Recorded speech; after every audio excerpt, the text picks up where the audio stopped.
Good morning, everyone, and welcome back to the session 1 on placement of mindfulness of body and feeling theory and practice. For this session, I would like to welcome our chairperson of this session, Venerable Geshe Doje Damdul, Director of Tibet House, to come up on the dais, please.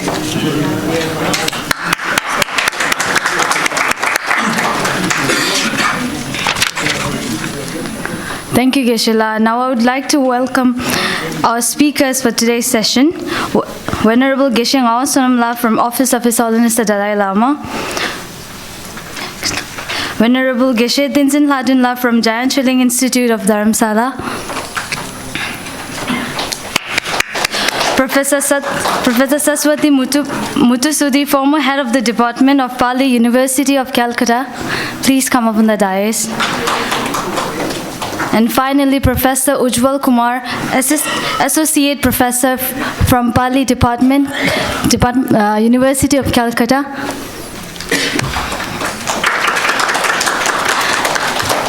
Thank you, and I would like to hand over my mic to Geshe-la to proceed the session. Thank you.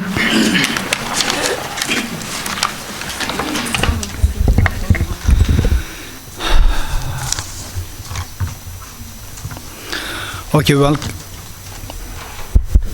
welcome you all to session 1.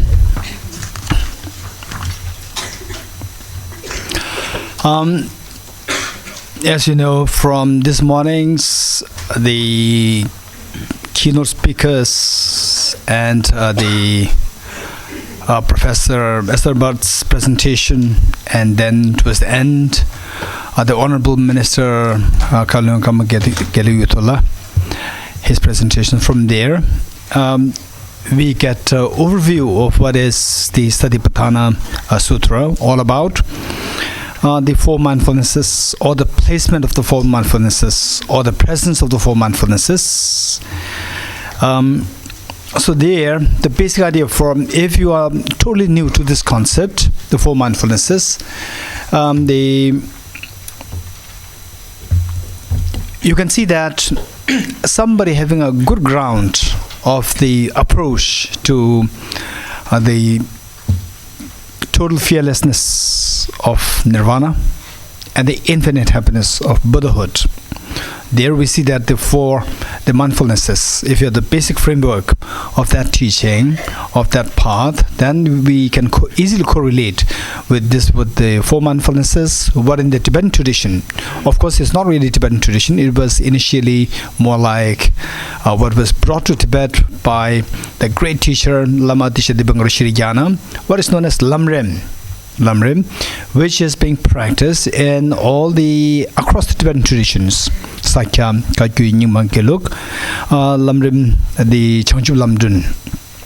And so this, you can see that it is beautifully concisely presented in the Satipaṭṭhāna Sutra. So in fact, this is like the same teaching of the Buddha, the Satipaṭṭhāna Sutra, presented in the form of Lamrim, the stages of path enlightenment, and also to be seen in the light of the Four Noble Truths, to be seen in the light of the essence of dependent origination, the Pratyasamutapad, the mantra, Ye Dharma Hetu Prabhava, Hetum Desham Tathagato, Hyavata Desham Jayu Nirutta Evam Vadi Mashramanesa.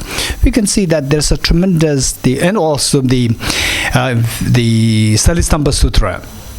You can see that this is the coming together, interweaving of all these the great teachings of the Buddha coming together.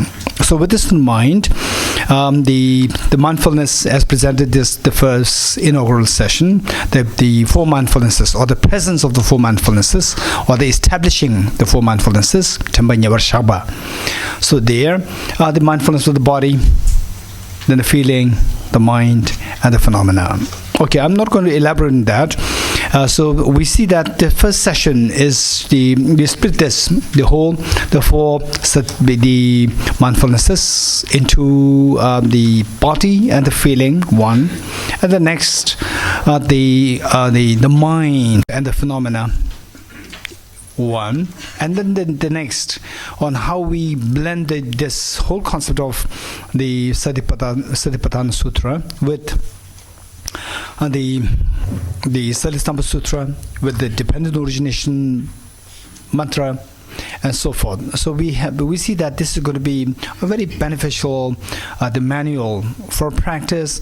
And this morning, the way Venerable our chief guest and also Venerable Dhammapiyaji very clearly indicated that finally to really learn how to swim, we have to jump into the river after learning how to swim. Now, don't jump before learning how to swim. Right, first get the instruction, and then once you get the instruction, then you jump into it, and then you will feel the technicalities, and then you will get the instruction. You will see the value of the instructions even more. As you jump, you see that what I learned earlier does not really work, right? It does work, but for you it does not work because you did not get the full import of the practice. So with this mind, without much ado, I'd like to invite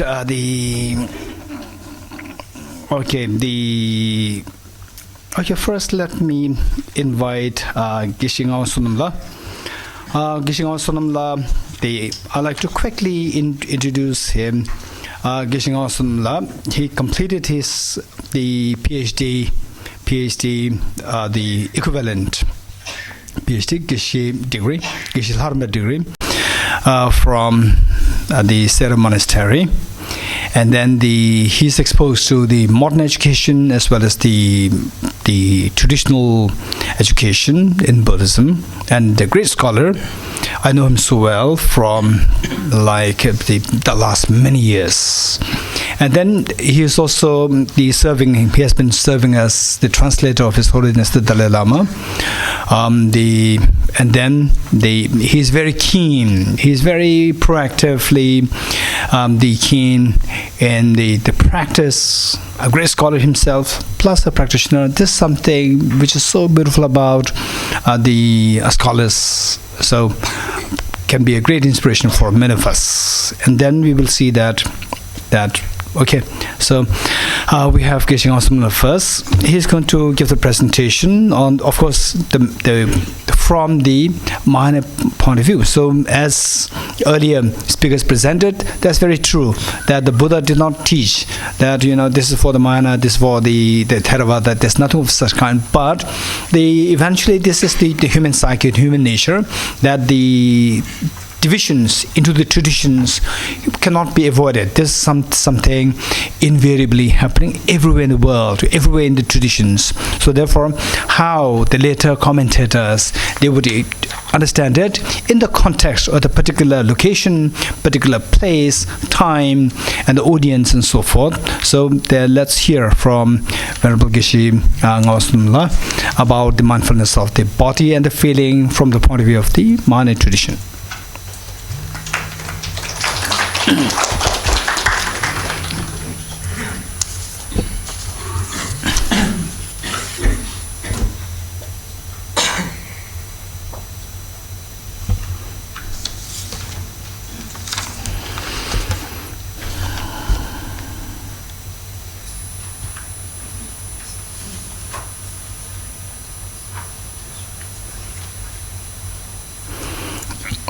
let us keep in mind that the speakers will have 20 minutes each, and then please bear in mind that not to cross the allocated time, and stick to the time. This is my request, all the speakers. Good morning, everybody.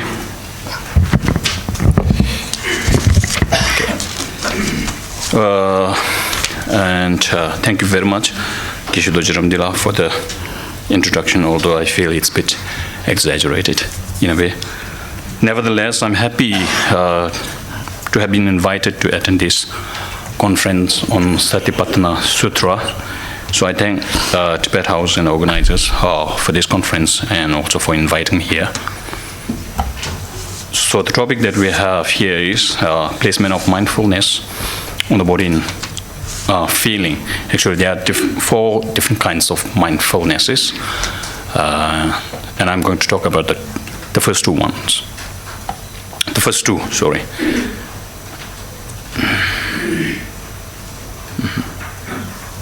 So basically, when we say mindfulness, it's quite now commonly understood throughout the world, and there are many teachers around the world teaching mindfulness. So you might think that this might not be that difficult, but from a Buddhist perspective, I think mindfulness, the teaching that is associated with mindfulness, the placement of mindfulness, or tempanyesha, firm placement of mindfulness, is not that simple. It has a lot of philosophical support for the practice, and if you're able to do the practice properly, you can apply it for this life, of course, and in the long run, for your ultimate enlightenment. So, therefore, this topic is not just a small one, it's something very important. Because we have only 20 minutes, so I'll try to finish all my slides this time. Usually when I prepare quite a lot, and then I end up finishing only half. So this time I'll try to finish all of them. So we have 4 different kinds of mindfulnesses. So why do we have these 4 different kinds of mindfulnesses? This is because as mundane beings hold on the body as a support of an independent self. Usually when we have self-grasping, we all know, if you are aware of self-grasping as being taught as the root of samsara. So grasping at an independent self, autonomous self within you. That is the root of samsara, that grasping, not an independent self. Independent self doesn't exist. The mind grasping at an independent self is the root of samsara. So when we have that kind of grasping, with respect to your body, what do we think of our body when you have that kind of independent mind grasping at an independent mind? Independent eye, sorry.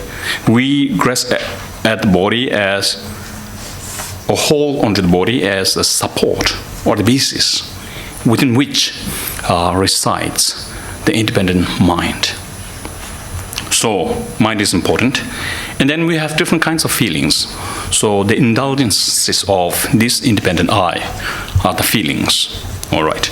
Painful feeling, neutral feeling, and joyful feeling. So, therefore, we have feeling as a second focal object of the placement of mindfulness. When we say the placement of mindfulness, in critical Buddhist philosophical understanding, placement of mindfulness is a path or a mind being a practice. So sometimes translation, if you literally think of the word, it seems like just a kind of, it doesn't seem to insinuate that we are speaking in terms of a path or a mind. So actually, placement of mindfulness itself is a secondary mind, okay? Either wisdom or memory or its concomitant mental factors. All of them are placement of mindfulness. All right, okay. So now the first two are the body and feeling. And then when we sometimes think of, as Buddhists, when we think an autonomous or substantially autonomous self doesn't exist, and then we also have the theory of reincarnation, theory of enlightenment, nirvana. So what actually gets enlightened, or what actually goes on to the next life, then we tend to hold on to the mind, because the body gets destroyed when we die. So we tend to think that my mind is me. And then when we speak of emptiness of the mind, there's a fear that myself, the self within me, might get destroyed if I try to attain enlightenment or nirvana. So there's a fear there. For that respect, we have the third focal object, the mind. And the fourth one is phenomena, both samsaric and nirvanic. So anything that exists either is a samsaric thing or a nirvanic thing. So these four are therefore set as the focal object on which you have to practice mindfulness. All right. So now my topic is the mindfulness of body and feeling. So when we say body, the body can be classified into three: inner body, outer body, and the combination of these two, both internal and external body. So inner body means the five senses, the five sense faculties that we have. Outer means the object of these five senses: form, sound, smell, etc. Okay. Both internal and external means external forms that form the basis for the senses and the five senses of other beings. So you have your own five senses and also the body within yourself. So the body of other beings, all these come into the third category. Okay. Then when we say feeling, we are speaking in terms of, basically there are different ways of categorizing feeling, but in this context, just to make it brief, we'll classify feeling as pleasurable, painful, and neutral feeling. So when we say placeful of mindfulness, what does it actually mean? So I read it here. It's quite easily understandable if I read. Any perceptive path, in Tibetan we call it kemba. Perceptive path means the path should be based on reality. Therefore, we have the word perceptive here. The perceptive path, which through mindfulness holds on to an observed object, critically ascertained through discernment. So you can't just imagine emptiness or imagine impermanence concocted by yourself without really understanding what emptiness entails, without really understanding what impermanence entails. So you have to study what impermanence or suffering or emptiness, whatever it is that mindfulness focuses on. And so that has to be critically ascertained through discernment.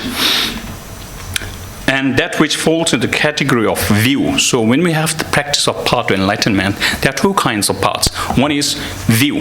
Another is, on the math side, aspirations. When we have bodhicitta, compassion, renunciation, all these are aspirations. May I become enlightened. May I become liberated. May he be free of sufferings. May they enjoy happiness. These are all aspirations. So that's the method side. When it comes to view, then it's ascertaining reality. This is it. This is not it.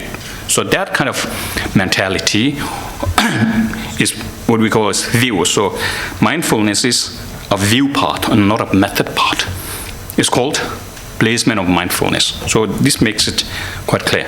Although wisdom and memory are referred to as placement of or mindfulness due to their importance in this practice, the rest of the concomitant secondary minds are also placement of mindfulness. So we interpret in the word we have for this one is Tembanyesha. So usually if you classify within the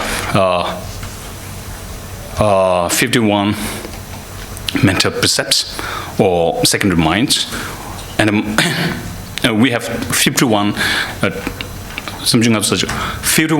secondary minds. So within them, into what category does this mindfulness falls? So usually it's actually wisdom and memory, but these are just primary classification. Critically, all the concomitant mental factors associated with them are also mindfulness. So that's the definition of mindfulness, and literal meaning means placing the mindfulness on the focal object ascertained through critical discernment. So that's what mindfulness, placement of mindfulness means. Now how to practice the mindfulness of body. Individual characteristics of such as uncleanliness of the body, impermanence nature of the mind. Okay, so when we speak of the practice of mindfulness with respect to all these four focal objects, we speak of two kinds of characteristics. One is individual characteristics of all these four focal objects, and then general characteristics. There should be kind of a colon here, sorry. That's missing. Sorry, I had to rush this with the help of somebody else. I didn't really get time to prepare this presentation. So sorry for that. So now with respect to the body itself, we have two kinds of characteristics or aspects or features or whatever you call it. It actually defines the body. It's an attribute of the body. So individual characteristics and general characteristics. So individual means uncleanness nature of the body. That is individual characteristics of the body, restrict of the body. And general means when we have what we call is and for seals of Buddhism, the first three seals are applicable to all these four focal objects. So then it becomes a general feature. All right. Individual characteristics of the body. That is one way of thinking of the body, placing mindfulness on the body, thinking of the uncleanliness nature of the body. We'll come to that later. And general characteristics, for example, all delusional or contaminated phenomena are suffering. So that means the physical body itself is in the nature of suffering. All compounded phenomena impermanent. So physical body itself is impermanent. So when you have these thoughts, then usually when attachment arises, we think of our body as joyful, permanent. And then when we think of their reality, they are not actually joyful. They are actually a basis for the suffering. So therefore, and also they are not permanent, but when we grasp at them as permanent, then there is strong attachment. And so these are therefore prescribed. And then we have particularly, these are general characteristics and individual characteristics applicable to the body. Yeah. And now how to practice the mindfulness body as antidote to particular delusions. Attachment to color. We have to imagine the physical body as extremely moldy, stale, fusty, musty, bloody red and purulent. That doesn't mean that it's actually like all right, okay. We have to imagine because when our body dies, it actually had all these features there as described. Extremely moldy, stale, fusty. Even if it is actually not these now, it's in a same nature. So we are just trying to imagine these for a purpose. Attachment to shape, thinking of the body's condition when devoid or mangled, and when mutilated, one views it as unattractive. attachment to tactility of the body, seeing the decay and decomposition of the body and viewing it as a skeleton bound by ligaments. So antidote to attachment in general. So particular attachment we have with respect to the shape of the body, color of the body, tactility of the body that we have discussed. Now this is attachment in general. So this has been described in Abhidhamma Kosha Karika. Skeleton is for all with attachment. To the furthest end of the ocean, expanding and contracting is for amateurs. So you try to imagine, for example, a tip of your thumb, a skeleton, and then stretch it to the whole body, and then the other's body on the whole universe, and then so that is for amateurs. That's one way of looking at everything, or viewing everything as skeletal in nature. A proper training has been explained as letting go of the grasping at skeleton until the extra half of the forehead. Letting go of the, as a proper training has been explained as letting go of, so off is missing here, the grasping at skeleton under the extra half of the forehead. This has been explained as properly trained, so I didn't really get time to edit this properly. Sorry for that. So another way is properly trained means, that is, now you letting go of the, first you try to imagine skeleton on the forehead, half of it, and letting go of the rest, and try to concentrate on this skeletal at your half of your, the upper portion, upper half of your forehead. That is another way of looking at it.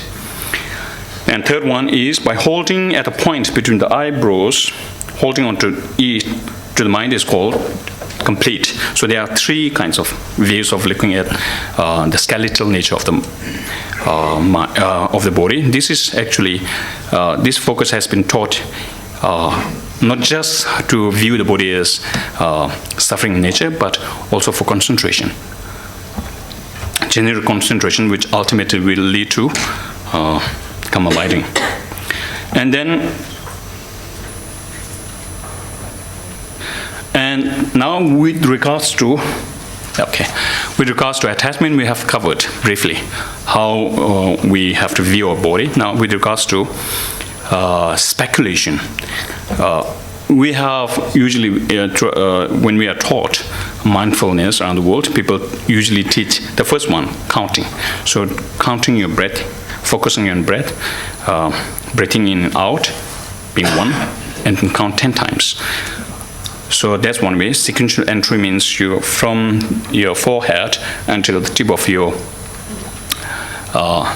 feet, visualize wind passing from your forehead, tip of your forehead to the throat and the navel and then your legs, and then feet and the toe, and maybe a little further outward. So that is sequential entry. Placement means, third one is viewing the breath flowing throughout your body from the tip of your forehead until the toe, and viewing that it's actually flowing throughout. So I'm focusing on the mind, focusing on that. Close scrutiny is trying to think of the nature of the wind that flows, being composed of the 4 elements and 4 derivatives. And then transforming is that kind of attention that we have derived, using it on like selflessness, or selflessness of substantially autonomous self, or impermanence, or emptiness. And then, so this is actually consistent with the practice of preparation, path of preparation.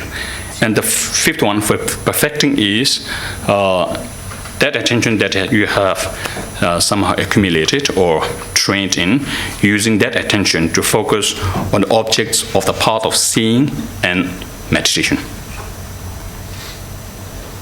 So now, with respect to the body, we have already explained. With respect to the mindfulness of feeling, usually, as I said, we have 3 kinds of feelings. One feeling is joyful, one feeling is painful, miserable feeling, and one is neutral. when it comes to the painful or miserable feeling, it's easy to relate to that as suffering. So I'm not going to go into that. But usually you have to look at this feeling as remember that we have so much of suffering encompassing our whole system, our whole being. But what happens, what really draws one of the drawbacks of our practice is that we are so glued or so attached to our ephemeral, flimsy feelings of joy that we don't really see the bigger picture, the need to practice in order to get enlightened. So grasping at our joyful feeling is, in a way, a great impediment to the attainment of liberation. So you have to see the suffering nature of the feeling, joyful feeling. So when we speak of the three kinds of sufferings, we have the first suffering of pain, suffering. Second one is suffering of change. So this joyful feeling is a result, thank you, of actually a respite from some kind of a miserable feeling that you were going, and so therefore you feel joyful. Otherwise, on its own, without our speculation, mental speculation, there isn't real joy there. So anyway, you have to think of the suffering natures of these three different kinds of feelings. All right. Purpose of mindfulness: grasping at the four distortions, the physical body as pure. That is one root of our suffering. So viewing our body as pure, and then attachment arises. Viewing our feeling as joyful. So that joyful, and then that due to that attachment also arises. And then the third and fourth is for the mind and phenomena. So the second speaker will speak about that. Integrating in the Four Noble Truths. With respect to the practice of the first mindfulness, you can integrate this into the practice of the first truth, suffering. And with respect to the joy, mindfulness of joy, you can relate that to the practice of the second one, cause of truth of suffering. And third one and fourth one for the cessation and the path to cessation. So that's all. Thank you.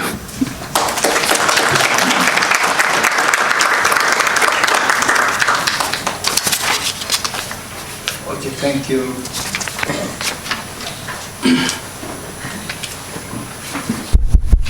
Thank you, Gishing Awesome. Thank you so much for a wonderful presentation. Very detailed and very helpful. Thank you so much. So we have next Dr. Saraswati Matsuri, who is a professor, former head Department of Pali, University of Calcutta, and ex-coordinator PG diploma course in Media Studies, Film and Television, University of Calcutta. She is also guest lecturer in the Department of Bengali Language and Literature, University of Calcutta, and also she is invited as a resource person in various universities and institutions in ICHR, MBSI, etc. And then, interestingly, she is also editor, advisory committee, and editorial board member of various research magazines and journals. Also, she is associated with various social and research works. She has lots of research papers which were presented in different countries like Sri Lanka, Myanmar, Nepal, and Bangladesh. And her areas of research work include Pali language and literature, applied Buddhism, Rabindranath Tagore and Buddhism, comparative Indian language and literature, socio-religious and cultural history of Pali Buddhism, women empowerment. Okay, so we welcome Dr. Saraswati Matsuri. Thank you. Please give her a big round of applause.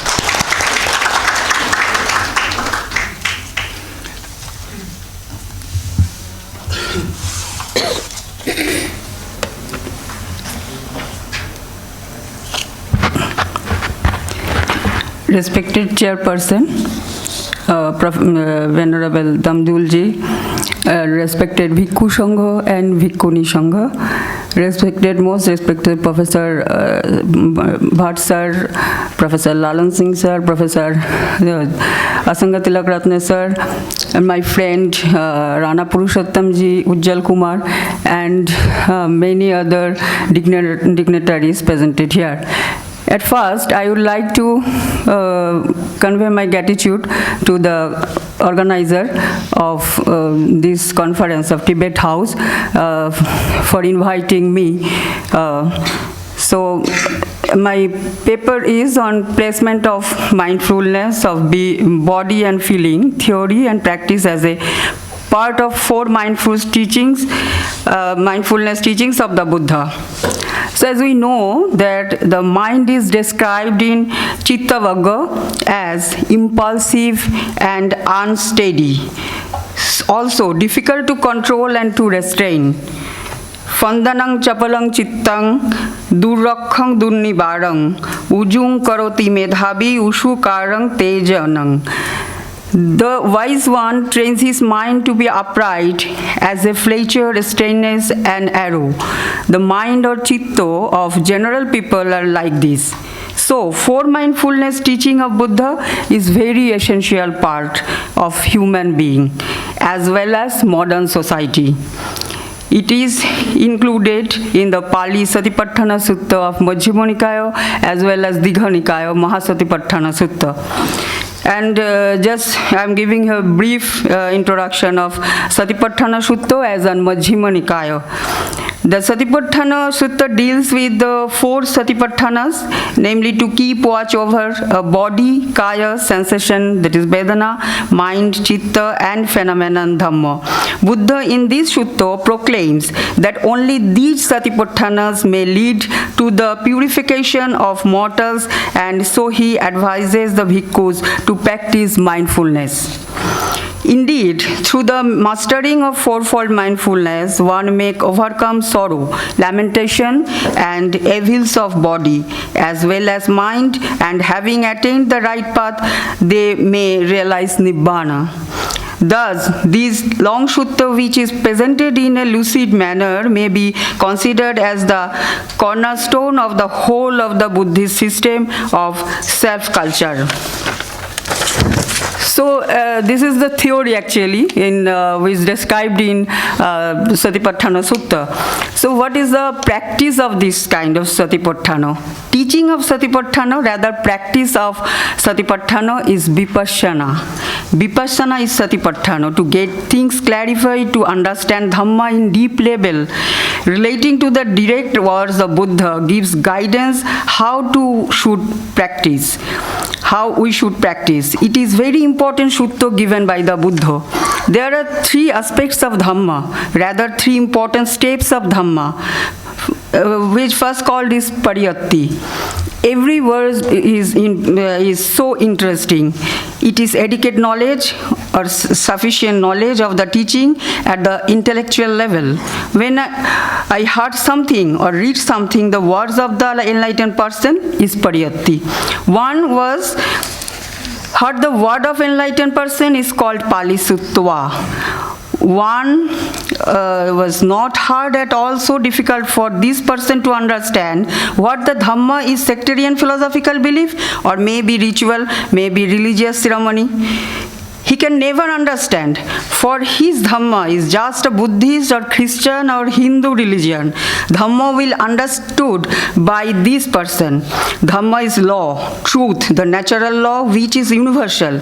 It cannot limit a particular community. It is applicable for all in all. It is universal. So Sutra is a very fortunate person who is at least heard what Dhamma and practiced Dhamma and applied Dhamma in life, compared to one who never heard anything about the truth or universal natural truth.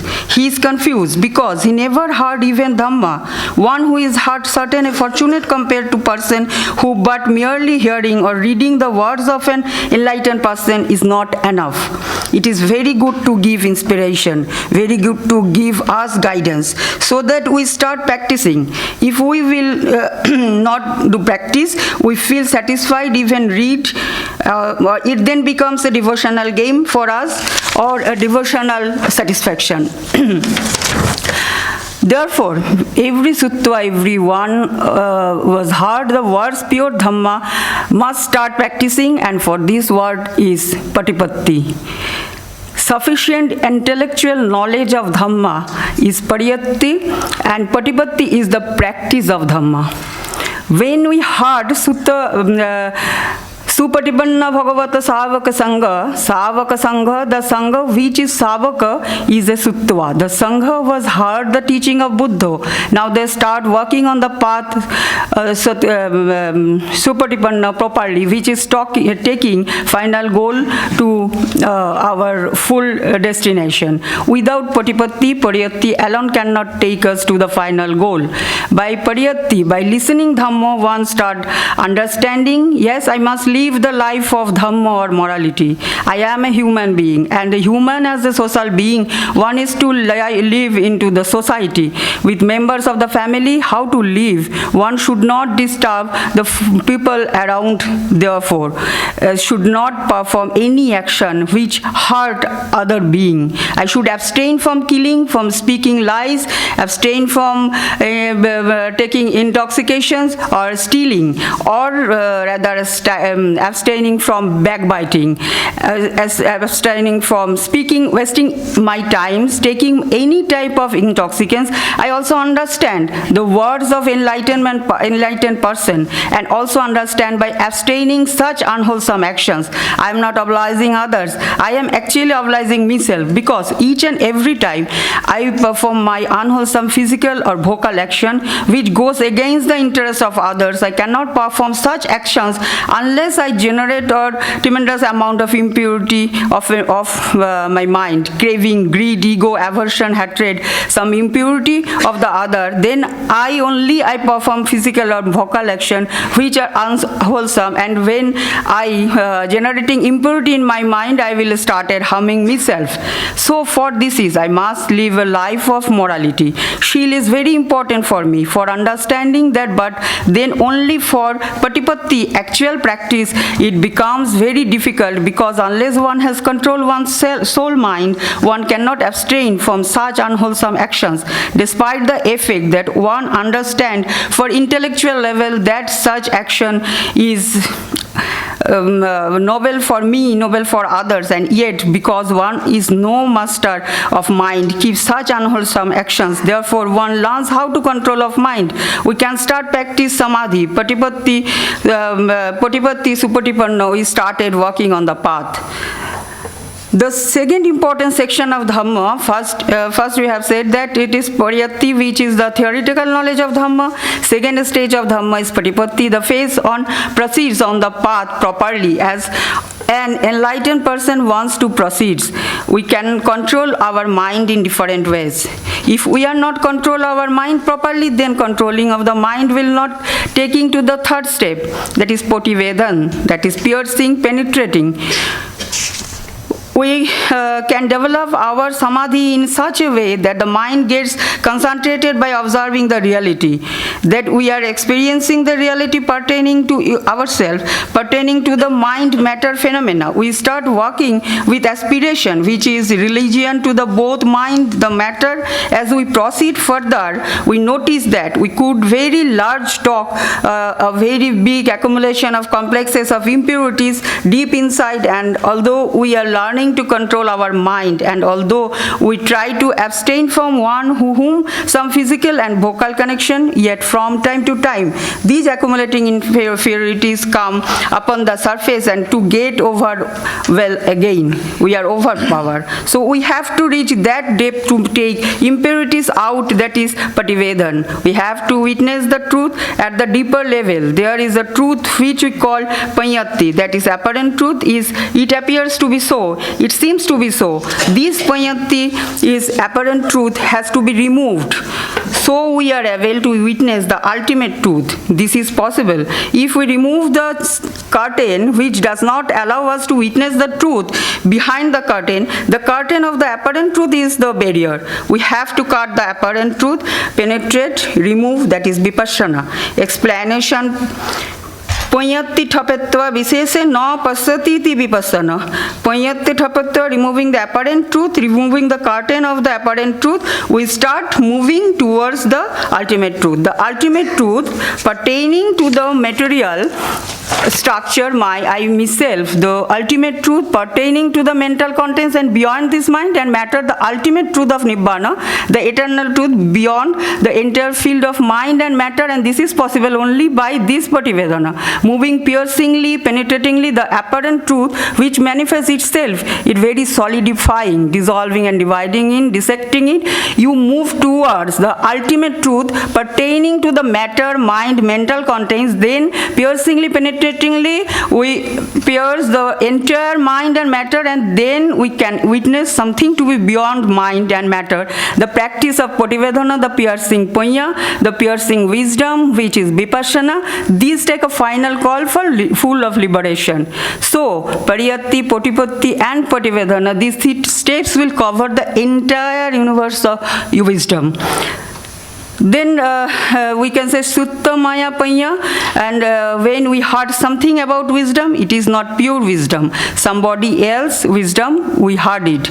And Chinta Maya Panya, we used our intellectual understanding, we intellectualize one which we heard. Both of these are not our Panya, not our wisdom. Somebody else's wisdom we heard. Both are very good, but they are only very good in 3rd step, that is Bhavana Maya Panya, where we are witnessing the truth ourselves. Something is happening. We repeatedly keep on witnessing. This is how it develops. Our own wisdom is developing. That is Bhavana Maya Panya. In another tradition, same 3 steps using 3 different words for them, like Saddha Satcha, Anumana Satcha and Paccaka Satcha. What is Saddha Satcha? The truth of the world is the truth. People who become very fanatical, who develop the attachment to the scriptures without any understanding what it is for them, the whole scripture is truth. One must accept what the scripture says, that the understand or not, whether we experience or not, the word of enlightenment persons is truth. The truth is not for us. It is not for us only, we can heard it. And what is Anumana Satcha? We start understanding in intellectual level. Oh, it is so. Anumana, there is smoke, so there must be a fire. Then we intellectualize it. Inference that there must be fire. Both of these are illusionary. And then Paccaka Satcha, we witness now, we directly witnessing the truth. The entire teaching of enlightened person is inspiring us. So we witness the truth directly. Merely believing what the Buddha said will not lead us to the final goal. It is essential, helpful, no doubt. Unless we witness ourselves the ultimate truth, we can't develop liberating. One witnessing become a Buddha. Everyone should have to witness to truth to become an enlightened person, become a liberated person. With this understanding, we will be going through this Satipaṭṭhāna Sutta. Every word of this sutta should generate inspiration us. We would have as proper guidance. We listen to the sutta, we understand it in intellectual level, but at the same time, we have to witness. Every teaching of enlightened person has to be witnessed by one, was inspired, has to be to the liberating. Unless we witness ourselves, we can't go get liberty. This is the taught in Satipaṭṭhāna Sutta. So the important thing is taking steps on the path, piercing, penetratingly moving towards the ultimate truth, clearing the mere truth and moving towards the ultimate truth through practicing vipassana. Therefore, thus, just reading the sutta, hearing this sutta should not become the aim of life. We have to be very careful. And this is the one kind of practice of Satipaṭṭhāna, and very interestingly we have seen that in Western countries they are following the mindfulness based treatment, rather their clinical treatment with the mindfulness program, like mindfulness based stress reduction. Actually we know that we are very much stressful in our daily life, particularly in our modern society. So I have taken 2 or 3 examples from their reports, or rather article. One is mindfulness-based stress reduction. It took another, actually it is the a Japanese approach to psychotherapy known as Morita therapy, developed by Soma Morita in 1920s, and this mindfulness-based stress reduction, it took another 2 decades, and the work of John Kabat-Zinn in 1982 for mindfulness to slowly gain acceptance with mainstream Westerner medicine and healthcare. In 1970s, Kabat-Zinn discovered from his conversations with medical doctors that there was a large proportion of patients whose symptoms were not alleviated by traditional Western medicine. With this in mind, he developed a program that he hoped would offer them some solace. Given that he was working with a primarily Western medical context in 1970s, had to name the program wisely in order to avoid alienating any of the doctors or patients, making it accessible and appealing to the widest audience possible. Since stress is a universal phenomenon and was a common problem in the 20th century, the program came to be known as mindfulness-based stress reduction, and Zinn opened a stress reduction clinic at the University of Massachusetts Hospital. The clinic was later renamed the Center for Mindfulness in Medicine, Healthcare and Society. And though he had no academic training in clinical psychology or psychotherapy, and his work was entirely influenced by his own exposure and practice of Buddhism. But the MBSR patients learn through various mindfulness practices about the transient nature of sensations, thoughts and emotions. As a result, they came to realize that at least some amount of their suffering is a result of their emotional reactions to pain and not the actual source of pain itself. And Zinn hoped that the patients could transform their relationship with pain as a result. In his experience, mindfulness emerged particularly helpful for individuals experiencing anxiety disorders and other strong emotion, as patients come to realize that a lot of their suffering is associated with their internal emotional reactivity and not external stimuli that are outside of their control. The MBSR program has since been extended to include people with various kind of physical, psychological and stress-related conditions. So it is important to note that the suitability of each patient to the program is individually determined before they are invited to participate. And like this, I have seen there one kind of therapy called mindfulness-based. Okay, no problem. Another is mindfulness-based cognitive therapy, and another is, and this is actually, they are following that, they are offering actually as an 8-week group program with a similar home practice requirement. However, the weekly sessions are shorter, there are less emphasis on yoga, and mindfulness meditations are combined with cognitive behavioral interventions. And most notably, that mindfulness-based cognitive therapy has proven effective in treating depression and has led to the reduction of recurrence rates in clients with 3 or more previous episodes of depression. And next one, what they are following, that acceptance and commitment therapy, and then other mindfulness-based interventions.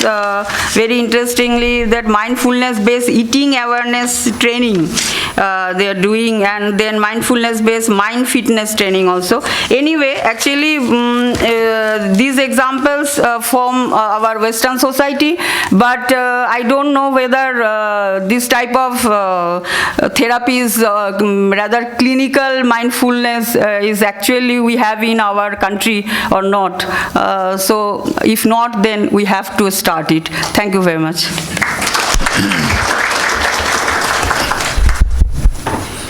Thank you so much, Dr. Saswati ji, and sorry for being bombarded from both sides. Other side doesn't know that we were giving the warning, and we didn't know that the other side is giving the warning.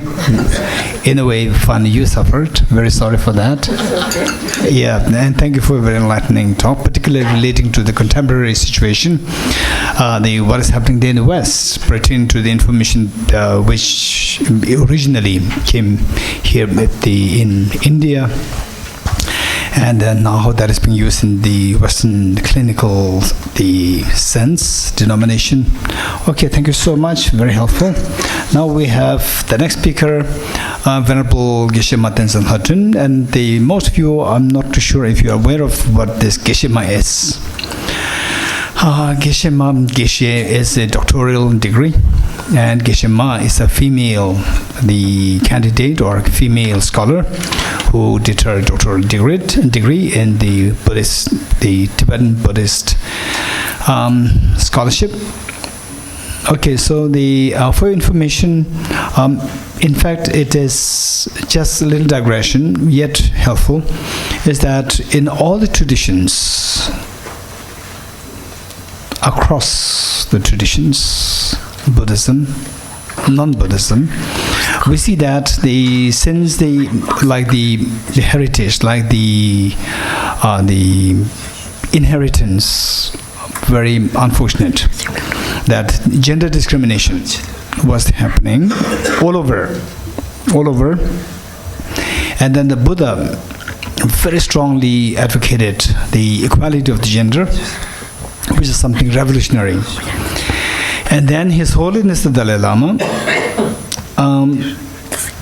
after coming in exile in India, he again did a second revolution pertaining to the Tibetan Buddhism to empower the women, and particularly the nuns. And we have here Venerable Geshe Tenzin Lhotun, and who I know from most likely 20 years ago, and when she was studying there, so we're very fortunate. It's a great honor for all of us to see that the first batch of the outcome of His Holiness's vision and the dreams to empower the nuns, to empower the women. This is something, a great contribution to the Buddhist world and to the world at large, in the secular world, to say that there should be no discrimination pertaining to the gender in terms of education, in terms of health, in terms of career or whatever. So we have Geshe Tenzin Lhotun here, and she's from Ladakh, and she has completed the study curriculum of Buddhist philosophical courses at Jamyang Choling Institute in 2009, and joined the historic Geshe equivalent of a PhD in Buddhist Studies examinations. She is among the first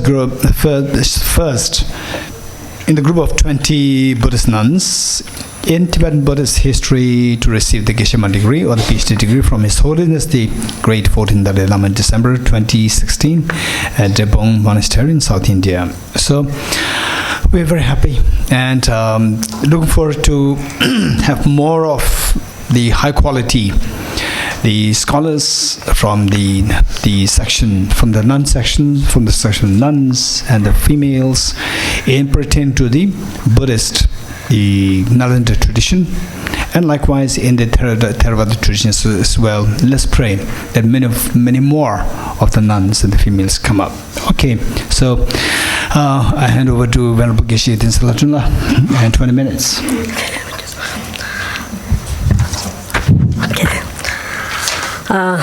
So it's good afternoon, right? So thank you very much for the introduction, but I don't need any introduction because I'm nobody. But anyway, so we all know that this morning,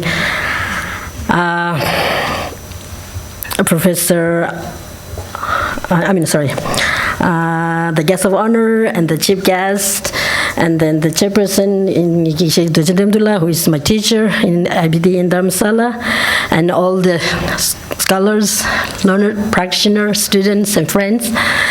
So,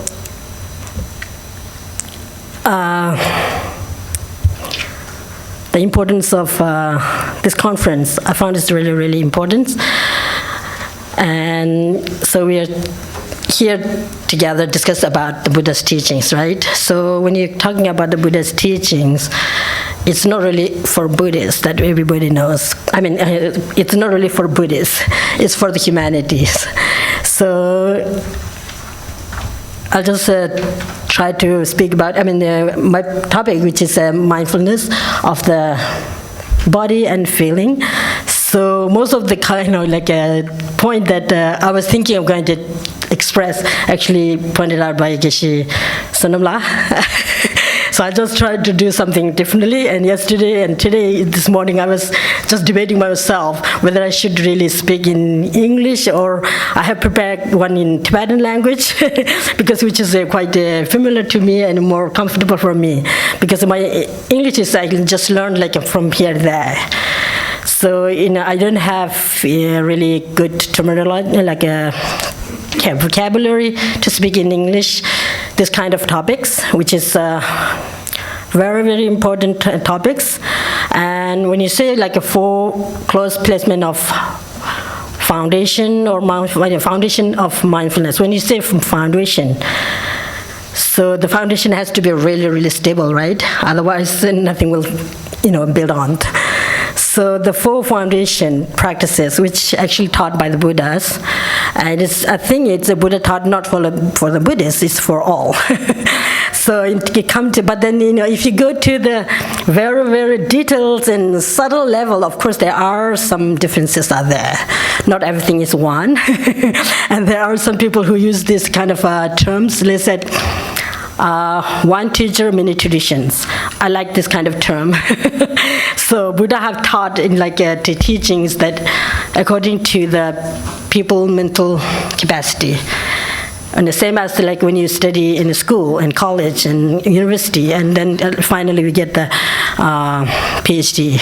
It's the same thing that the Buddha have given this teaching from very foundation, from the very beginning to until you get enlightened. So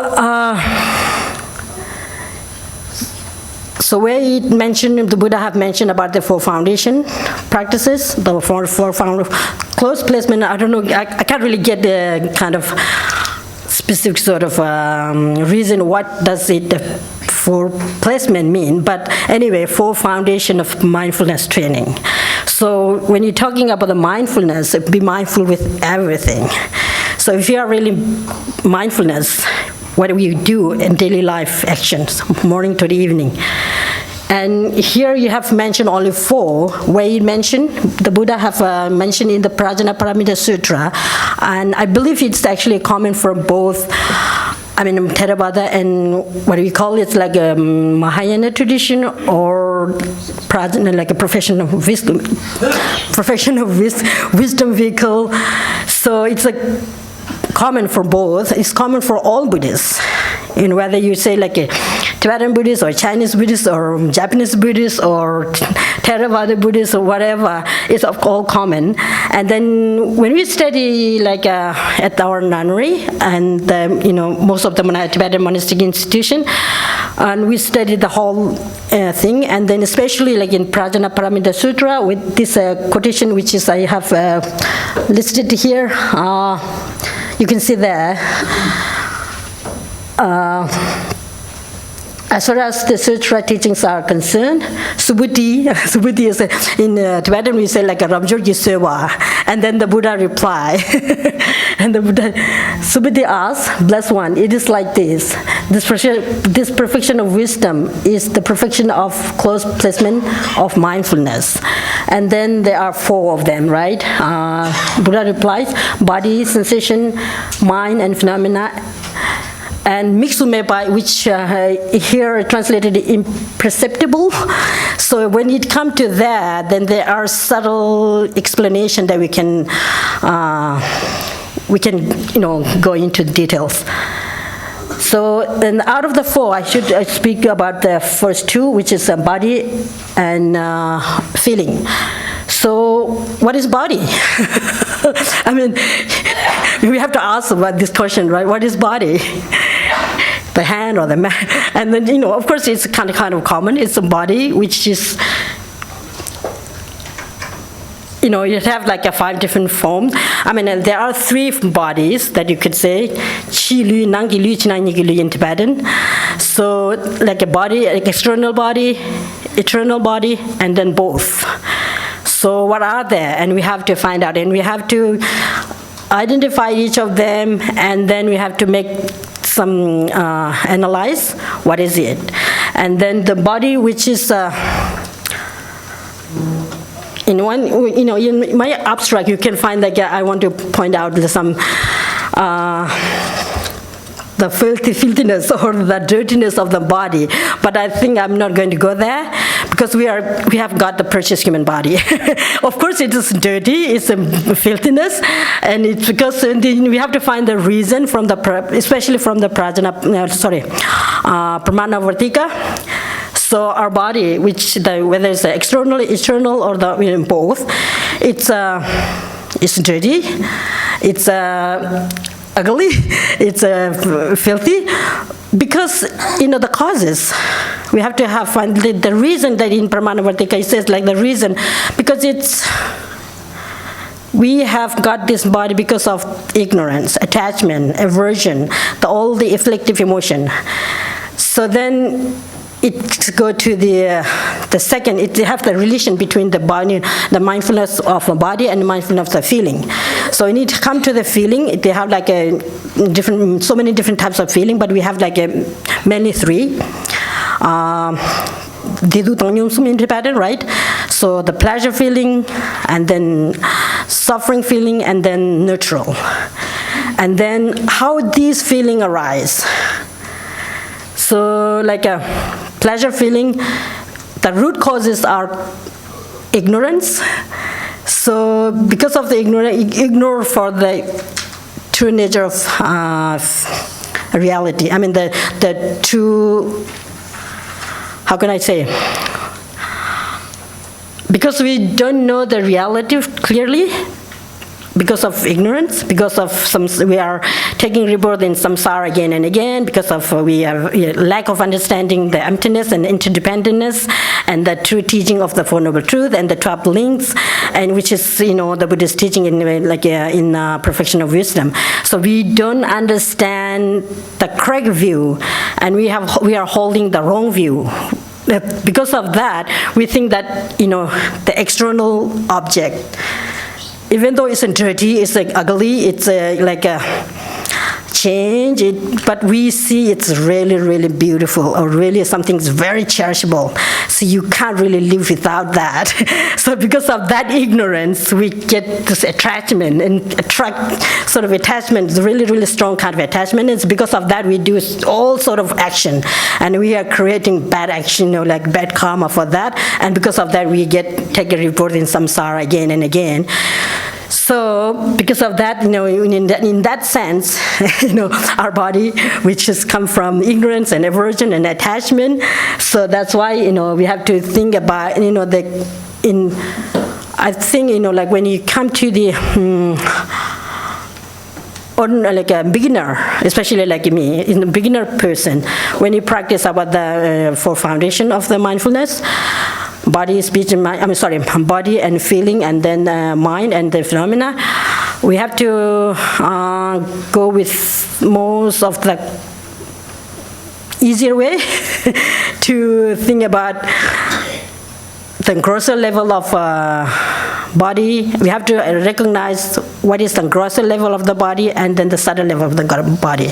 We have both of that, right? So there are, grosser level of it's really rough. It's very easy to say, like something that we can touch and we see. So these are the body. Then our body is like a flesh and bones and bloods and pus and all these, things are grosser level of the body. And these are quite easy for us to realize. And then there are subtle level of the body there too, but I don't know really well, so I'm not going to go there. But because of I was mentioning like it's with precious human body, which is something very unique for us, unlike like the dog and the cows and the buffaloes like that. So we have got this precious human body, and if you want, in many Buddhist texts I've mentioned that if you practice the Buddha Dharma very seriously. And if you study the Buddha Dharma very, very seriously from the very beginning of the entry into the path until, one can achieve like liberation or enlightenment or fully enlightenment within one lifetime. So we do have, and I'm sure everybody know that we have some example like a Milarepa, and who have put a lot of effort in one lifetime and who have achieved like a fully enlightened in one lifetime. But then you have to think, how can that possible? And then we all follow the Nalanda tradition where you follow the reason and logic. It's not really only just a talking. And when you practice and when you come to this like a afflictive emotion, like all this dirtiness of our inside, attachment and aversion and hatred, and we see this problem in all over the world. And now of course in the samsara we do have the problem, but especially these days everything goes wrong, right? We see that, and this goes wrong because of hatred, because of we don't understand each other well, and because of we don't really communicate each other well, and because of the whole problems are coming from individual to until nation and then internationally. So Buddhist teaching provide really, really clear instruction. If you want to practice, we need to have the guideline, right? So then in Geshe degree, that Geshe is mentioning about the Geshe or Geshema or Loban or Lobanma, when we have this degree, offering the degree system. Degree is important, but the main thing is where we study the Nalanda masters have, the 17 Nalanda masters who have written so many texts, and is still very relevant in this role. And we all study in the Tibetan monasteries, and like a Tibetan monastery, which means like the follower of Tibetan Buddhism, Tibet, Bhutan, and the whole Himalayan region, and Mongolia, and we know that it's really relevant, it really exists, and it's very, very alive, still alive these days. So we can make a lot of contribution for the world peace, or creating one individual very mindfulness, very sharp-minded, clear-minded what you are doing, and how can you really practice mindfulness means be aware and be mindful what you are doing. And the Buddha's teaching and the Nalanda masters teaching, like I have mentioned a few things here, the Shantideva text, and then the Aryadeva, Nagarjuna, and they all give really, really detailed and clear instruction. But without studying and without really learning, we can't really follow where we go. So because of that, intellectually we should study, like no matter whatever years take, lifetime to get to achieve. We believe that we should achieve fully enlightenment or nirvana, and then we have to start somewhere. And no matter how long it takes, we have to study, we have to analyze, and we have to meditate. Meditation doesn't really mean like just.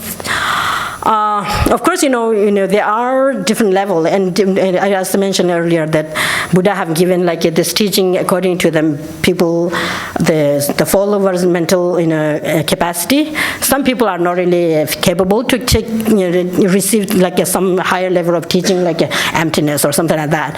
But there are, same as like little children. The children will start learning how to read alphabet, right? The same thing. We have to start from that lower level and then go to the higher realization. So because of that, or I'm talking, maybe I'm just going somewhere else, I think. But anyway, let me just show a few things that I have written, and why I have put in here, I like this.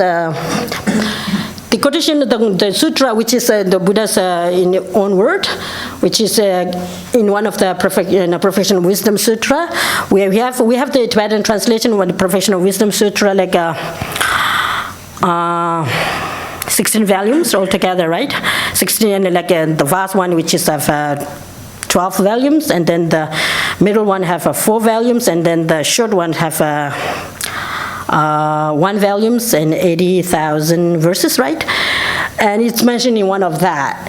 And this tradition, I don't know whether you should, mention it, we should call it a lineage or not. It still exists from the Buddha to Nagarjuna and Aryadeva and Asanga and all the 17 Nalanda masters. And I feel quite kind of honored today. Here we have someone from Bengal, but then the Atisha, who is from Bengal, right? And who was the last Nalanda master visited Tibet. So we have pretty good kind of karma today to meeting people coming from like a Atisha place. So the last Nalanda abbot was Atisha. So up to Dalai Lama. So everybody knows Dalai Lama, right? So we have all these authentic teachings that still exist in our communities. So in that sense, we are very lucky and fortunate. And another way that if you look at the problem are coming, like because of the body and the feeling. So we have the problem. But then how to really solve the problem? And you need to use the wisdom. And then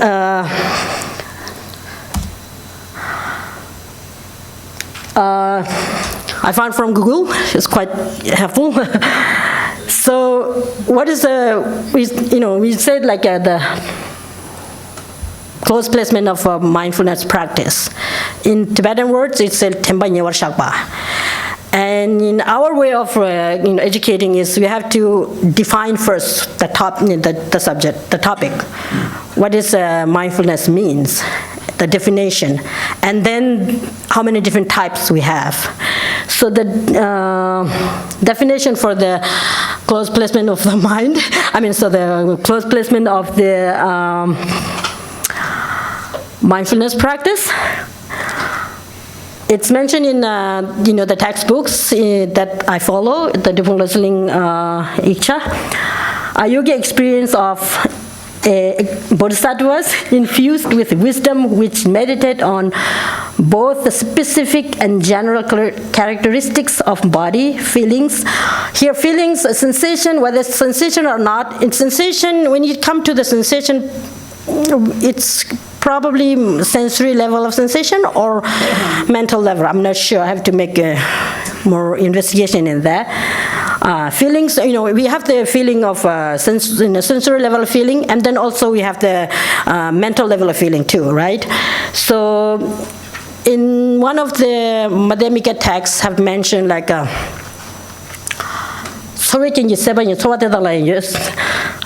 have no good translation for that.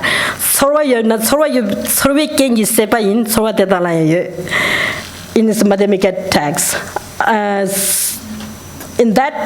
I think in that context, it's more like the mental level of feeling. It's not really like the sensory level of feeling. Feeling, sensation, and mind and phenomena, by focusing on any of these, critically investigating those characteristics. So we have two characteristics here, the specific and then general. What does it mean? I'm sorry. 17 Nalanda Guru's name. Oh. We don't know. Sure, I think maybe we could do the question answer time session, right? उसमें आप आएंगे नहीं? आएंगे. No. Okay. No. Let me just.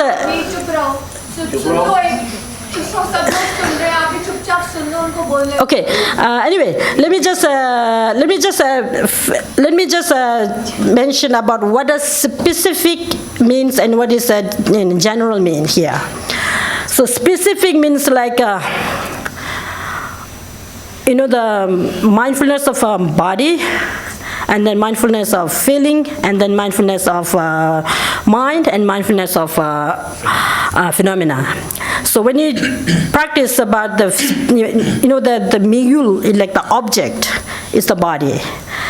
So lui mizawa in Tibetan. So meditate on the body. It's dirtiness and filthiness. That's a specific way of, practicing means like to realize it, to make the investigation, very, very critical into investigation. why it is filthy, why it is dirty. As I mentioned earlier, that because of the causes are, something unrealistic, because of the ignorance, attachment, aversion, because of the causes are not good, and then the results are not good either. So in that case, we have to make this investigation specific, which means like that. And then sorwa dungewa, in like the feeling, in the sorwa, it's in the nature of in the nature of suffering. And I'm not going to go to the next two. And then general and specific, this is at the specific, and then the general, when you come to the general, it's deal with the four seals. Dujitamje mitapa means all composition phenomena are impermanent. And then chutamje mitapa, zajitamje dungawa, all the diluted, no, I'm not sure. Contaminated, okay. Contaminated phenomena are it's in the nature of suffering. And all the phenomena are empty from in nature. I mean, independent, empty from independently exist, okay? And then, and then nirvana is the peace. That's what it, this is a general way of, general way of investigating, and then the specific way of investigating. So we have to just investigate ourselves. If I have like a kind of excitement sort of feelings coming up, and I have to make this kind of investigation why it is coming. And if something that's harmful for you, we should stop it. And how can you really stop? To understand the true nature. And then if I have like some kind of dullness sort of feelings coming up, and why it is coming, because of ignorance. This analytical meditation is very, very important for our system and our tradition. So I think I'm thumbs up, and thank you so much for me being here. And I'm not sure whether I have to offer what I'm supposed to offer, but I try my best. Thank you so much.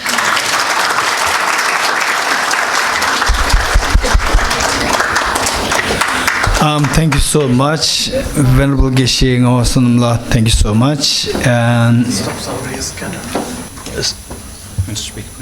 okay, we have next Dr. Ujjwal Kumarji, and we are a little running late.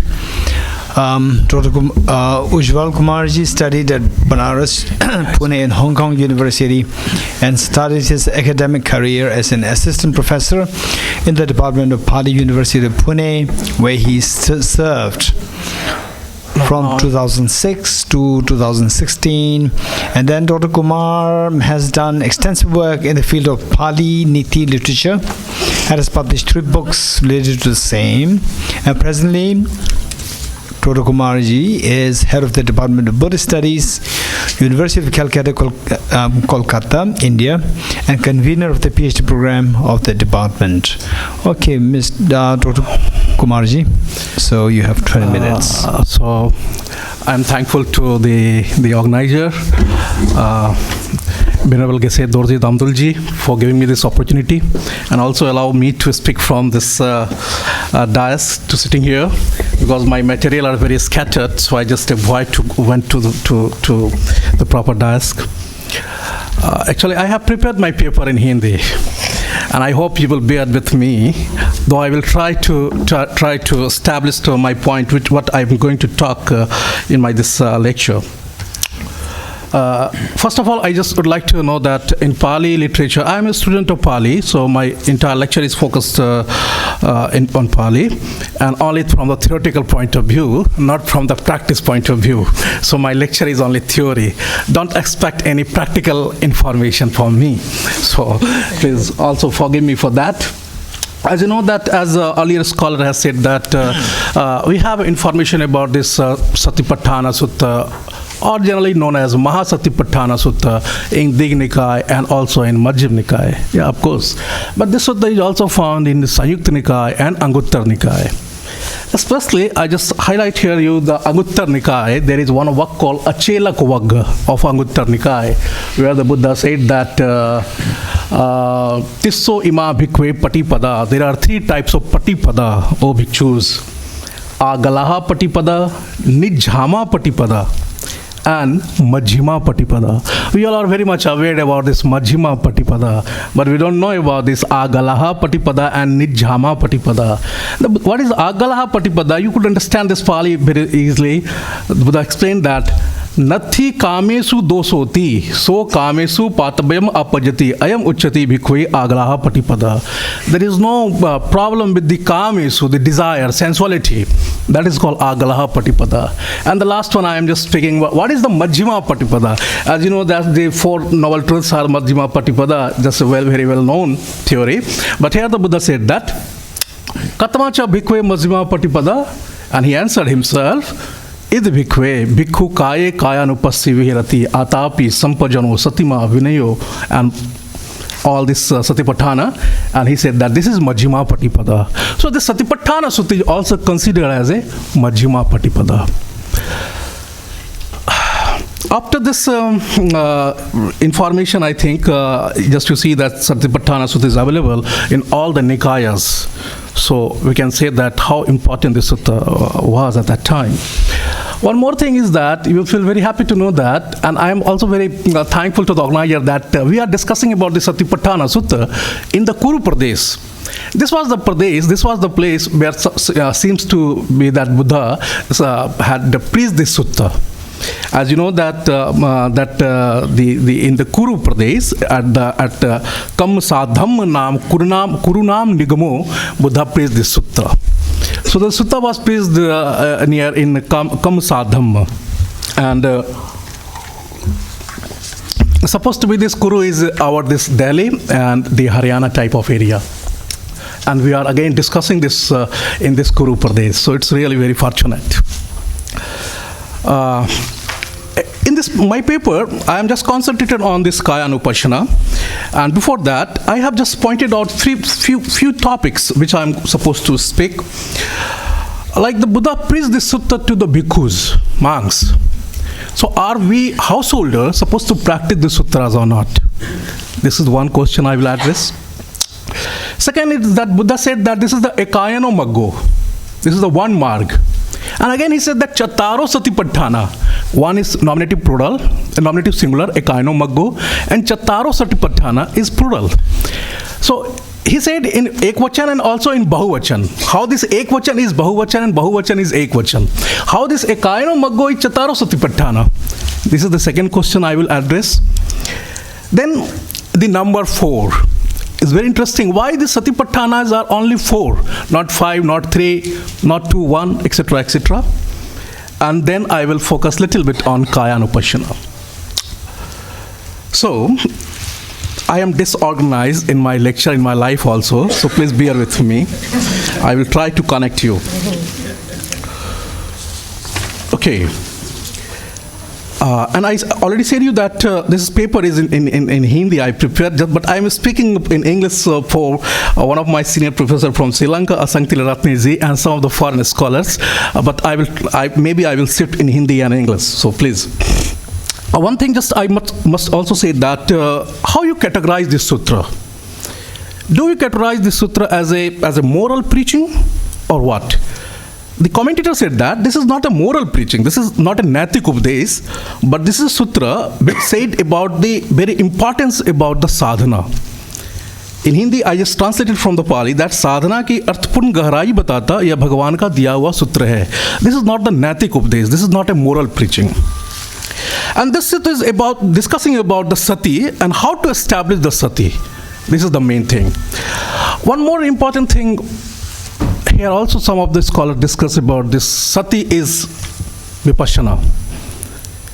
I don't know exactly. Even if you see Acharya Goenka's lecture, he also said, even in the first lecture of Mahasatipaṭṭhāna, Sati is vipassana. From theoretical point of view, I think we have to look upon it. Sati is not vipassana. Vipassana we can do even at the stage of Lokik, Lokottar Marg. I means even after getting nirvana, one is putting himself in vipassana. But this sati mindfulness, the Satipaṭṭhāna, is only the Lokik marg. This is not the Lokottar marg. This is not applicable at the stage of Lokottar. This is Ekayano Maggo. And this Ekayano Maggo is applicable till the Magga Phala, not the Arhat Phala. Till the attainment of Arhat Marga, this is applicable. But once you reach the Arhat Phala, this is not applicable. Then this is not the Ekayano Maggo. Okay, I will discuss this. Okay. Regarding this place, as I said that this sutta was placed in Kuru. Why the Buddha had chosen this place to deliver this lecture? The commentator said that this place was, the people of this place, having 4 community, as in India we have, even that time, they practiced the Satipaṭṭhāna very well manner. Before the preaching of the Buddha, it means that they knew about the Satipaṭṭhāna Sutta. Even not only the human beings, but also the animals and the birds, they practicing the Satipaṭṭhāna. And there was one reference, a very interesting reference, about a parrot. That a parrot was एक भिक्षुनी एक तोते को रखती है. A parrot was with a nun. And the nun was, that is not the nun in the Buddhist nun, supposed to be the nun. And she practicing Satipaṭṭhāna, so she thought that how to teach this Satipaṭṭhāna things to the parrot, because this is very difficult to teach them. So she said that, okay parrot, you only meditate on Atti, and you chant Atti, Atti, Atti. Atti means bone. So once upon a time, the parrot was caught by some other animal, and later on, anyhow, the nuns saved her, and then she asked to the parrot, what happened to you? What do you feel when you are caught by someone? And he said that, oh Venerable, I didn't thought anything. I thought that one bone is just caught by the another bone. Okay, Atti, this is a very pure, wonderful line. Na ayam kichi chintesi. Atti punyam gahitva gachati. I just translated in Hindi. अस्थि पुंज का ही मैं चिंतन कर रहा था और किसी बात का नहीं. एक अस्थि पुंज दूसरे अस्थि पुंज को लेकर जा रहा है किसी स्थान पर, उसे बिखेर देगा. When you will kill down, you will just scattered. So this was the information about this place. So as a student, I asked myself that it might be possible that the Satipaṭṭhāna was already in practice of this land, and Buddha preached this sutra in his own way or a style. It might be possible, but we don't know. Now come to just Ekayano Maggo. In what sense this is Ekayan? The commentator explained this Ekayano Maggo in 5 ways, and they call it samas. The first explanation is that Ekam Ayanoti Ekayano. This is the only marg. Ek hi marg hai. That's why this is Ekayan. What is meaning of only marg? Only marg means that there is no small path from here and there or getting out from this marg. There is no gully, you know the gully. There is no gully from this marg. That's why this is Ekayan marg. Second explanation is that Ekena ayati battoti Ekayano. Once the person travel in this marg alone with their concentrated minds, that's why this is called Ekayan. And the third explanation is Ekam Ayatiti Ekayano. This mark leads to in one place, leads to one place. That's why this is called Ekayan. And the fourth one, Ekassa Ayanoti Ekayano. This mark is also traveled by the Shrestha one, pious person. That's why this is Ekayan. And the last one, Ekasmin Ayanoti Ekayano. इस धर्म विनय में प्रवृत्त होता है, इसलिए एकायन मार्ग है. This marg is endowed with this dharma and vinaya. That's why this is Ekayan. In this way, the Buddha has, the commentator just explained this Ekayan marga in these 5 different ways. Okay.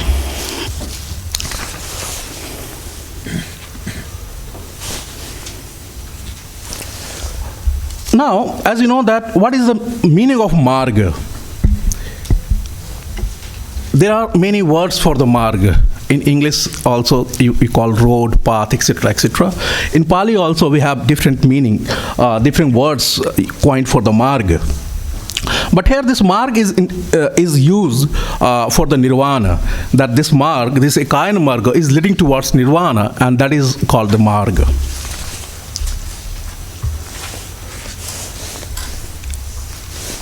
The basic question is, why the Satipaṭṭhāna is the four? Only four Satipaṭṭhāna.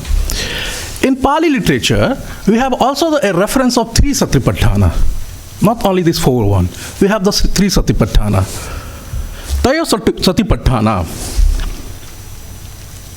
And this three types of Satipaṭṭhāna is used only for the Buddha.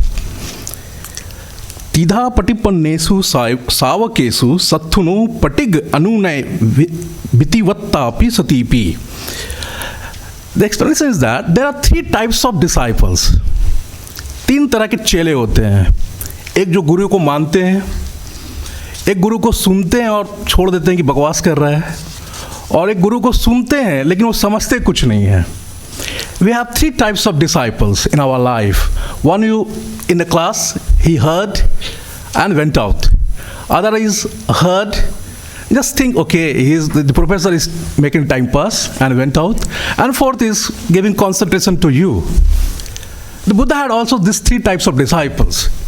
What we do that in our classroom, we react, and we love only those teacher or disciple, one who buttering us more and in a good manner, or one who is a good.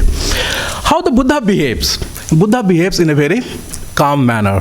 He had no confrontation with such any type of disciples.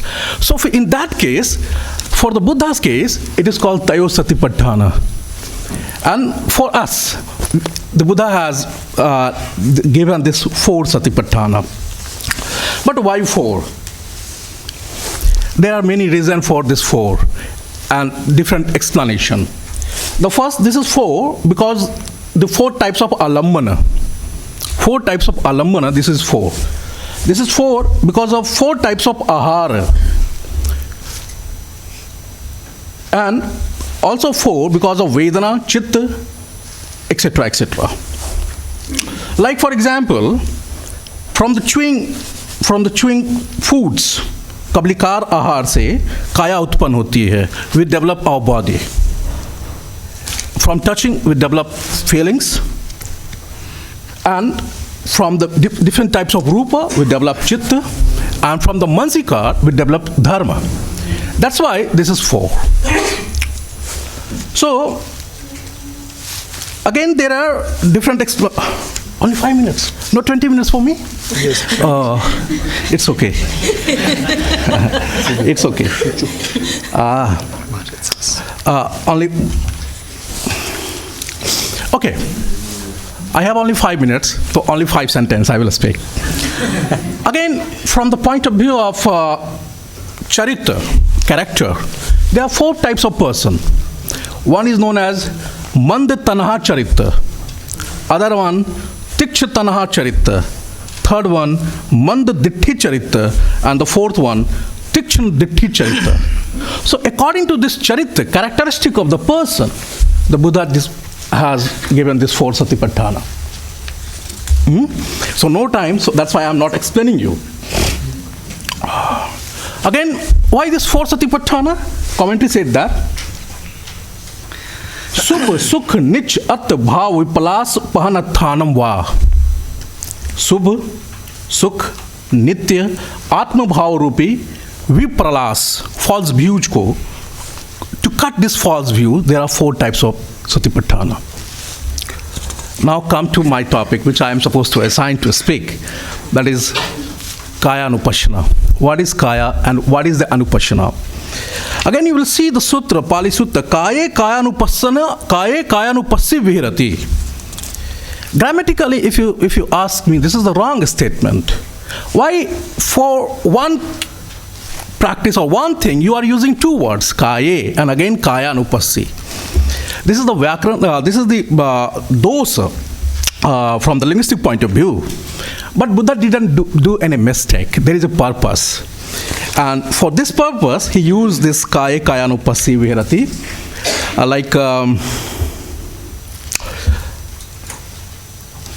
Here, anupassi means anu, bar dekhna, to see repeatedly in kaya, in the body, and again in the body. So, he has used this verse, kaya kayanupassa viharati. So, this, knowing even the problem of this punarikti, the Buddha used this word for 3 reasons. In Pali, this is said that asammi sato bhavathanam, ghan bini bhoga, and the third one is this for the 2 reasons. Asammi sato bhavathanam, asammisrit vyavastha ke liye, or the ghana bini bhog, that is called vigatan ke liye. Now, in kaya anupasna, what you will do? You will do anapana, an and apana. This is again 2 words. I think you know this an and apan. But there are also some other words like saman, like vyan, like udan. There are in this anapana, not only the anapana, but pran, apan, udan, saman, and vyan. This 5 panch praman are included. There are 5 types of pramana in the sense of inhaling and exhaling. Okay, so the first ana means pran means saans lena, inhaling. Apan means your सांस नीचे की ओर जाना, नाभि के नीचे की ओर जाने की स्थिति को अपान. Then saman is called, that is called the जठर, वायु पचन का काम करने वाली जो अग्नि है उसको कहते हैं समान. And then vyan, that is the air in your jaw, in your bone, etc. And that is, then the last one is called udan. Udan is called what is the air in your kantha. Okay, so but here in this case of anapansati, this anapan is only the exhaling and is connected with your nose. Again, there are 3 positions of your breathing. First, the breath in goes inside your nose. First position. Second position, breathe in your kantha. And the third position, breathe in your navi.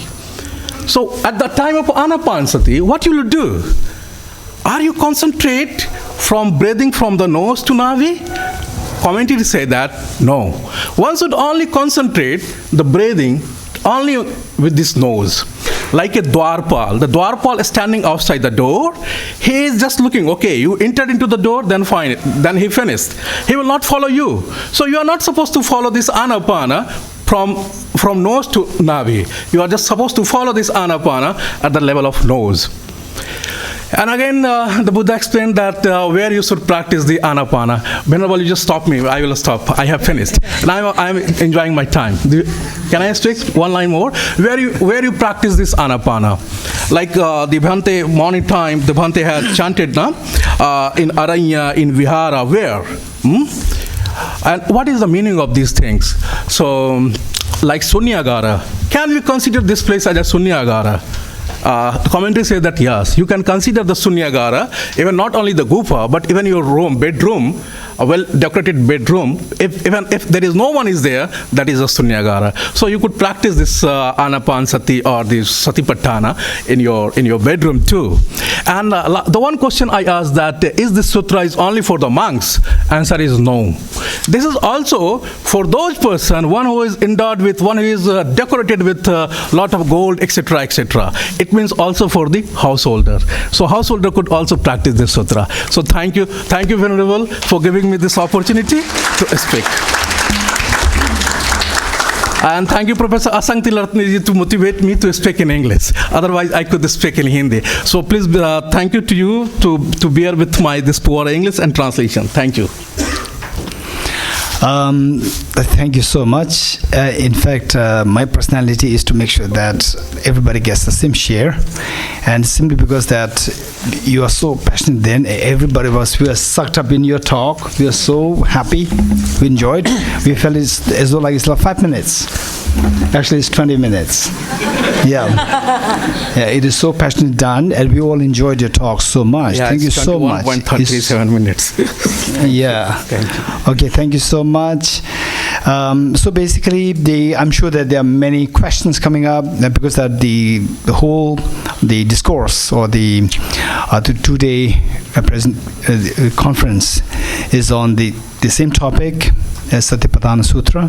So therefore, you just keep your questions, and then during the next sessions we will try to catch up on the timing, and then you can ask these questions to the later speakers. So thank you all the presenters. So I told you all the questions, please hold them with you, and you can ask them later on, or if you are really very insistent with the panelists here, you can ask during the lunchtime, and then otherwise the same topic is going to be covered over and over again.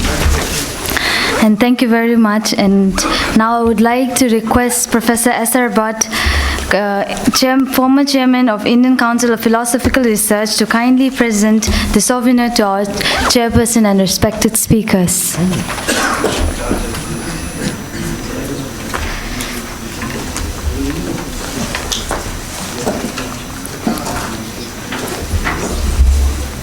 Honorable Geshe Doje Ramdullah,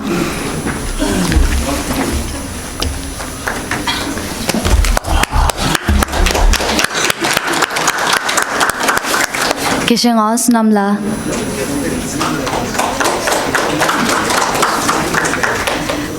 Honorable Geshe Matinzin Ladunla,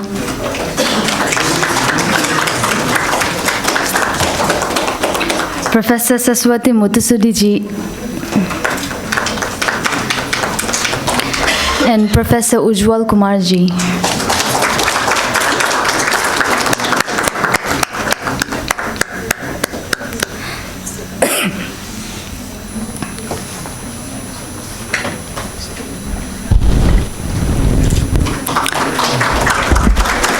Thank you, Professor S.R. Bhatt ji. Now we will recess to the lunch, and similarly it is served at the left side of the hall. And in the next session, the placement of mindfulness of mind and phenomena, theory and practice, will sharply start by 2:30. Thank you. We'll see you then.